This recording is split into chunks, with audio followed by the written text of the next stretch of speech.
one of the most prestigious exam not only for engineering students but also for science students. आप count करें तो आपके पास सिर्फ एक हफ्ता बचा है अपने गेट एग्ज़ाम को फेस करने के लिए।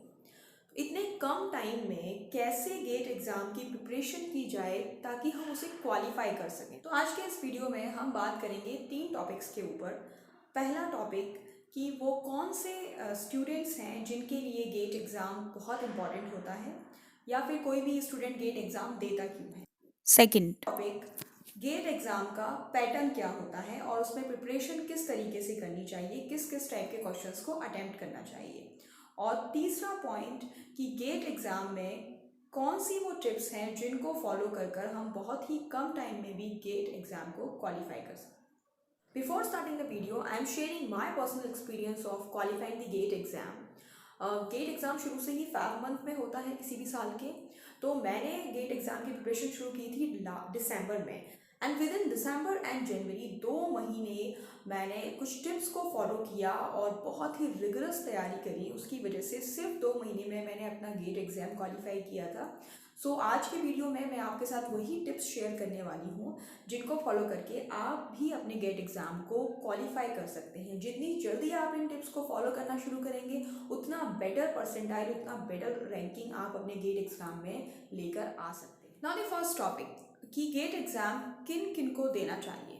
तो सबसे पहले तो वो इंजीनियरिंग स्टूडेंट्स जो आगे फर्दर अपनी एमटेक करना चाहते हैं और एमटेक भी किसी आईआईटी इंस्टीट्यूट से या किसी एनआईटी से या फिर किसी सेंट्रल यूनिवर्सिटी से करना चाहते हैं, उनके लिए गेट एग्ज़ाम देना बहुत ज़रूरी होता है क्योंकि एडमिशन्स गेट एग्ज़ाम के थ्रू ही होते हैं। दूसरा, वो साइंस स्टूडेंट्स जो मास्टर्स के बाद पीएचडी में एनरोल होना चाहते हैं और किसी अच्छे इंस्टीट्यूट स्पेशली आईआईटी एनआईटी से पीएचडी करना चाहते हैं, उन्हें भी गेट एग्ज़ाम देना चाहिए। और तीसरा जो और सबसे ज़रूरी पॉइंट कि जो स्टूडेंट्स बेसिकली इंजीनियरिंग स्टूडेंट्स जो गवर्नमेंट पीएसयूज में जॉब करना चाहते हैं, जो कि बहुत ही हाईली पेड जॉब्स होती हैं, उनके लिए गेट एग्ज़ाम में ना सिर्फ उसे क्रैक करना बल्कि बहुत अच्छा परसेंटाइल लाना भी ज़रूरी होता है। क्योंकि जितने भी ये बड़े पीएसयूज हैं जिनको आप महारत्न, मिनी रत्न, गेल, एनटीपीसी, ओएनजीसी, जो वहाँ पर जो डायरेक्ट रिक्रूटमेंट होता है वो गेट के बेसिस पे होता है, लेकिन उसके लिए आपकी जो रैंकिंग है वो अंडर 500 होनी चाहिए। तो ये 3 बेसिक कैटेगरीज हैं जिनके लिए गेट एग्ज़ाम बहुत ही इसेंशियल होता है। अब समझते हैं सेकेंड टॉपिक को, यानी कि पैटर्न ऑफ गेट एग्ज़ाम। किसी भी एग्ज़ाम को क्रैक करने के लिए उसका पैटर्न समझना बहुत ज़रूरी है। अगर एक बार हम किसी एग्ज़ाम का पैटर्न समझ गए तो हमारे लिए उसको अटेम्प्ट करना with in a limited period of time बहुत ही ईजी हो जाता है। तो चलिए समझते हैं गेट एग्ज़ाम के पैटर्न को। बहुत ही सिंपल पैटर्न है। जो टाइम ड्यूरेशन दिया जाता है गेट एग्ज़ाम के क्वेश्चंस को अटेम्प्ट करने के लिए वो है 3 आवर्स एंड इसमें टोटल होते हैं 65 क्वेश्चंस। यानी कि आपके पास एक क्वेश्चन को अटेम्प्ट करने के लिए अप्रॉक्सीमेटली 3 मिनट्स होते हैं।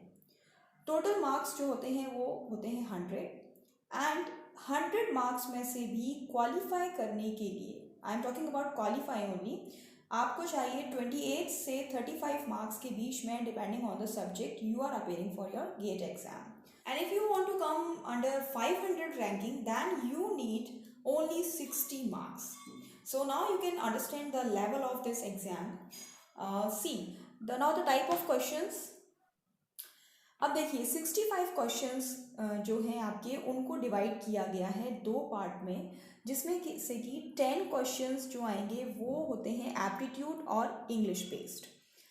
उसमें भी 5 क्वेश्चंस आते हैं 1 मार्क्स ईच एंड 5 क्वेश्चंस आते हैं 2 मार्क्स ईच एंड बाकी के बचे हुए 55 क्वेश्चंस वो आते हैं मैथमेटिक्स और जिस सब्जेक्ट से आप अपीयर होने वाले हैं एग्ज़ाम में उससे रिलेटेड।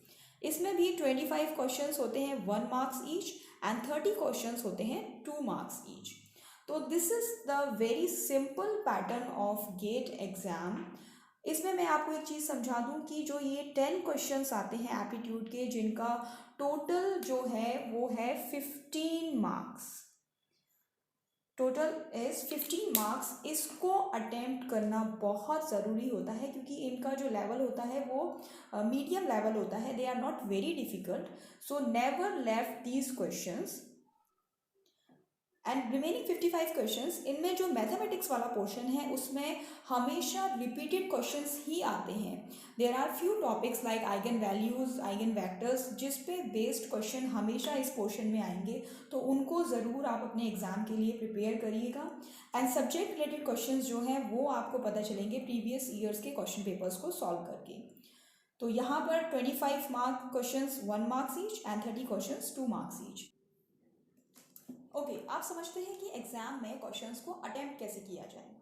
तो सबसे पहले ध्यान ये देना होगा कि हमें, क्योंकि नेगेटिव मार्किंग है, तो उन्हीं क्वेश्चंस को अटेम्प्ट करिए जिसमें कि आप बहुत ज़्यादा श्योर हैं. 65 में से आपको 50-60 क्वेश्चंस अटेम्प्ट नहीं करने हैं. आपके लिए 30 to 40 क्वेश्चंस भी सफिशिएंट हैं if you are totally sure कि जो आपने अटेम्प्ट किए हैं वो पूरी तरीके से करेक्ट हैं.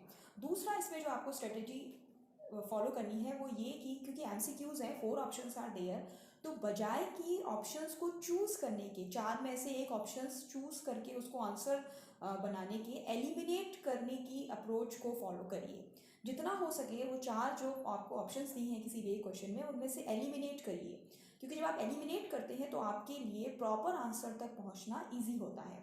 तीसरी चीज़ कि कभी भी तुक्का मत लगाइए. गैसिंग फेल हो जाती है एमसीक्यूज में. कोशिश ये करिए कि जो क्वेश्चन में से आपने ऑप्शन एलिमिनेट कर दिए, बाकी बचे हुए ऑप्शंस पर कंसंट्रेट करके उस क्वेश्चन को आप सॉल्व करिए. उसमें जो भी फॉर्मूला अप्लाई होता है उसको लगाकर आप आंसर्स पे पहुंचने की कोशिश करिए. सो अगर आप नेगेटिव मार्किंग को ध्यान में रखकर सिर्फ उन्हीं क्वेश्चंस को अटेम्प्ट करेंगे जिनमें कि आप श्योर हैं, आपके लिए ईजी होगा गेट एग्ज़ाम को क्वालिफाई करना. तो ये तो था गेट एग्ज़ाम का पैटर्न.